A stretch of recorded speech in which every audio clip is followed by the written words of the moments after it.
this was discussed some time ago, and I said I thought it was necessary to distinguish between anger and hatred. Hatred is definitely unskillful. Hatred is the mental attitude of wishing to cause harm and suffering, to another living being. Anger is not necessarily that. Anger, I tend to regard as the energy which accumulates in the face of obstacles, and which builds up to such an extent that there is a tendency to break through the obstacle. It may or it may not be associated with hatred. This is what I call anger. You can become angry and try to break through certain obstacles or hindrances as a result of that anger, but certainly without consciously or deliberately intending harm to any other living being. I would tend to regard such anger as being neutral in itself. Because it may be that anger, that frustration in a sense, is tied up with or is the result of a strong desire or craving.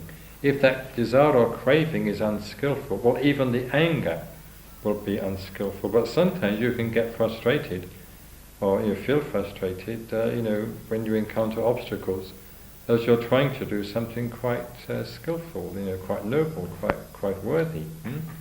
So anger that arises in that sort of way, in the sense I've defined, I would say is not necessarily unskillful, but it can, of course, very easily, pass over, into to hatred, at least in a mild form. And there you have to be very careful, because if you're conscious that the obstacle is being created by some person, in the process of trying to burst through, you may well develop an attitude of ill will towards the person who is creating the obstacle and preventing you from doing what you want to do.